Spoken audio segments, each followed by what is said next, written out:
Hello friend, welcome to my YouTube channel railway Inquilab. RRC central railway Mumbai से वैसे candidate जिन लोगों का मेडिकल स्टैंडर्ड B2 C1 या उससे नीचे था, उन सभी छात्रों को एक लिस्ट निकाल करके आरआरसी सेंट्रल रेलवे ने छात्र को री मेडिकल का मौका दिया है। तो देखते हैं इस री मेडिकल नोटिस आने के बाद बहुत से छात्र के लिए खुशी की खबर है, बहुत से छात्र के लिए दुख की खबर है।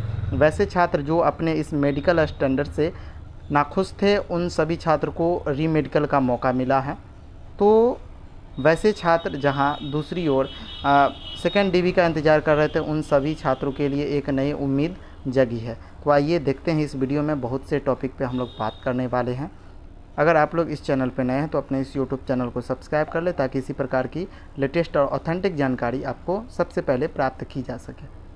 चलिए यहाँ पर देखते हैं कि सेकेंड DV जैसा मैंने बताया था वैसा ही हुआ। सेकेंड DV जुलाई तक आ सकता है। सबसे ज़्यादा अनफिट छात्र यहीं से। देखिए, पिछले वीडियो में मैंने बताया था कि यहाँ से सेंट्रल रेलवे से B2 और C1 छात्र को संख्या जो हो सकता है वहाँ पर 441 के आसपास B2 और C1 वाले छात्र री मेडिकल के लिए यहाँ पे आएंगे, अर्थात इतने छात्र बाहर होंगे। तो यहाँ पर 441 छात्र की संख्या बताया था, जिसमें से आप री मेडिकल में समझिए तो जनरली ज़्यादा का मेडिकल स्टैंडर्ड सुधार नहीं होता, एक फॉर्मेलिटी ही होता है मात्र।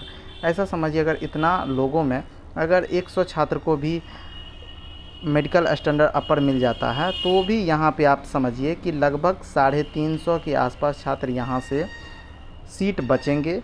उसके बाद जो सेकेंड DV होगा वहाँ पर हमने पिछले वीडियो में बताया कि 894 छात्र का यहाँ पे टोटल वैकेंट सीट हो रहा है। लेकिन सेकेंड DV जो आने वाले हैं लगभग उतना तो नहीं आएंगे, लेकिन 400 से 500 के आसपास छात्र का सेकेंड DV आएगा। इसका डिटेल्स वीडियो इस वीडियो के कमेंट बॉक्स में हम पिन कर दे रहे हैं। उसके बाद देखिए, यहाँ पे CCA का 200 छात्र जो 109 बैच होंगे वहाँ पर बाहर होंगे। तो उसमें कैसा आप भी बोल सकते हैं कि आप कैसे बता सकते हैं कि CCA 109 बैच बाहर होंगे। तो हम एक छोटा सा प्रूफ आपको दिखाते हैं। तो देखिए, एक मिनट, ये जो नोटिस है वह 12/6 के तिथि में गोरखपुर जोन से आई है। इसमें CCA वाले को जो पैनल में शॉर्ट लिस्टेड कर दिया गया था, लेकिन बाद में डिवीज़न को जो भेजा गया ज्वाइनिंग के लिए, तो वहाँ पर उसके डॉक्यूमेंट फिर से वेरिफिकेशन हुए। उसके बाद वहाँ पे पता चला कि बहुत से ऐसे कैंडिडेट थे जिनका जो अप्रेंटिसशिप पूरा हुआ था वह 12/4/2019 के बाद हुआ था। तो उन सभी छात्र को रोक दिया गया है ज्वाइनिंग प्रोसेस, और सभी का मेडिकल मेमो लेकर के आरआरसी को फिर से वापस कर दिया गया है। फिर उसका आरआरसी क्या करेगी, कैंडिडेचर को रद्द करेगी, और फिर उस जो खाली जगह है वहाँ पे सेकेंड DV आयोजित कराई जाएगी। तो ये भी नोटिस आप लोगों को शायद पता होगा। यहाँ पे देखिए, CCA के संदर्भ में चयनित अभ्यर्थियों के मामले में संज्ञान में आया है कि जिन अभ्यर्थियों के NCVT द्वारा जारी NSC प्रमाण पत्र में परीक्षा में अप्रैल 2019 में सम्मिलित होने या उत्तीर्ण होने का उल्लेख है, वह वास्तव में अधिसूचना कट ऑफ तिथि के बाद में किया गया है। यानी जब इनका पैनल आया था तो बताया गया था कि इन लोगों का 12/4 से पहले ये लोग पास हैं, लेकिन ऐसा रियल में था नहीं। तो इन लोगों को सेकेंड जब जो वहाँ पे डिवीज़न में ज्वाइनिंग के समय डॉक्यूमेंट मांगे गए, तो वहाँ पे इन लोगों को ब्रेक कर दिया गया है, रोक दिया गया है इन लोगों का ज्वाइनिंग। और इन लोगों का जो मेडिकल मेमो है उन सभी को वापस, यहाँ पे देखिए, मेडिकल मेमो, मेडिकल प्रमाण पत्र मूल रूप से वापस कर दिया गया है। कहाँ? आरआरसी को। इन सभी का कैंडिडेचर रद्द होगा। तो आइए देखते हैं और थोड़ा सा नॉलेज की बातें क्या है। पिछले वीडियो में हम लोगों ने बताया था कि पहला जो नोटिस आया था 24/3 के दिन में, उसमें 311 छात्र पेंडिंग में थे, जिसमें नॉन PWBD 292 था, अब्सेंट 146 थे, जिसमें से 161 नॉन PWBD। टोटल अब्सेंट या पेंडिंग 453 थे, जो कि ब्लॉक डेट रखा गया था 30/3 से 3/4 तक का। इसमें टोटल अगर समझिए 453 में से 200 छात्र भी पहुंचते हैं तो 253 वैकेंट सीट। और B2 C1 का छात्र का संख्या जो हम माने थे 700 से 750, लेकिन 700 पे ही कैलकुलेट करेंगे। तो टोटल जो वहाँ CR का वैकेंसी रिवाइज करने के बाद टोटल सीट जो है वह है 517। 1:1 में अगर मतलब इसको दिया जाता है तो बहुत से छात्र को CCA वाले छात्र को भी मिला होगा पोस्ट। उसके बाद नॉर्मल छात्र का जो 6324 करके आया था उन सभी छात्र को भी B2C1 वाले छात्र का जो पोस्ट होता है वो मिला होगा। तो इस प्रकार से आप देखिए तो 258 छात्र अगर B2C1 वाले को नॉर्मल छात्र को सीट मिल गया तो 259 सीट मतलब बचता है। तो 700 भी अगर टोटल B2C1 वाले छात्र थे जिसमें तो 259 उनको दे भी जाता है तो 441 हमने बताया था कि 441 है B2C1 वाले जो बाहर होंगे। तो अभी देखिए री मेडिकल के लिए आ गया 441 नहीं 447, 6 जो है आगे है जैसा मैंने बताया वैसा ही देखने को मिला।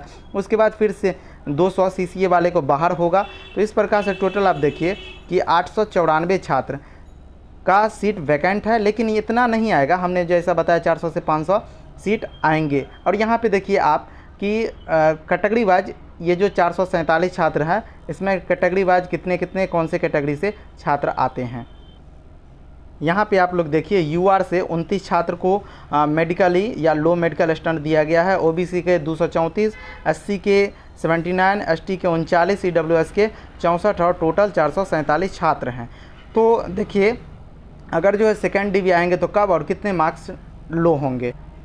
देखिए यहाँ पर अब RRC जो है वह छात्रों के री मेडिकल के लिए प्रोसेस में भिड़ गई है। और उधर री मेडिकल का प्रोसेस डालने के बाद जो भी सीट वैकेंट रहेंगे जहाँ पर पेंडिंग छात्र थे या एब्सेंट थे तो वहाँ पर जो भी सीट अगर बचता है 400 से 450, 500 के आसपास तो उनके लिए सेकेंड डिवी निकालेगी। बाकी बात जो री मेडिकल का आएगा मेडिकल रिपोर्ट उसके बाद फिर second DV third DV fourth DV इस प्रकार से रिप्लेसमेंट पैनल आएंगे। तो यहाँ पे देखिए आप लोग को मैंने पिछले बार भी बताया कि जो कट ऑफ डाउन होंगे तो वो कितने, तो UR के लगभग 2.9 से लेकर के 3.2 तक का डाउन होगा जो कि पहले इतना था।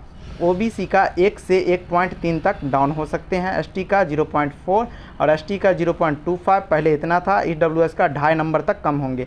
अगर नॉर्मलाइजेशन कैटेगरी शिफ्टिंग होती है तो यहाँ पे UR के अंदर जो OBC कैंडिडेट इन करेंगे तो वहाँ पर आप समझिए कि OBC को बहुत ज़्यादा फ़ायदा होने वाला है। इसमें 0.3 नंबर आप जोड़ सकते हैं। कैटेगरी शिफ्टिंग का SC, ST, EWS ये सबको बहुत कम फ़ायदा होता है, लेकिन वैसे चूँकि इन लोगों का कट ऑफ ऑलरेडी कम रहता है और उसके बाद कैटेगरी शिफ्टिंग में जनरल से थोड़ा सा कम जो है आने पर OBC वाले इसमें शिफ्ट हो जाते हैं। तो इस प्रकार देखा जाए तो सबसे ज़्यादा OBC को मिलने वाला फ़ायदा। अब देखिए यहाँ से सेकेंड डिवी कब आएंगे तो आप समझ के चलिए कि जुलाई मंथ के 3rd वीक में यहाँ से सेकेंड डिवी आएंगे। जैसा मैंने बताया है वैसा आप लोग देखते आए हैं। अगर शुरुआत के व्यूवर हैं तो आप लोग को पता होगा कि हम कितना ऑथेंटिक बताते हैं। रही बात हमने बताया था कि 5th पैनल में 75 से 80 कैंडिडेट को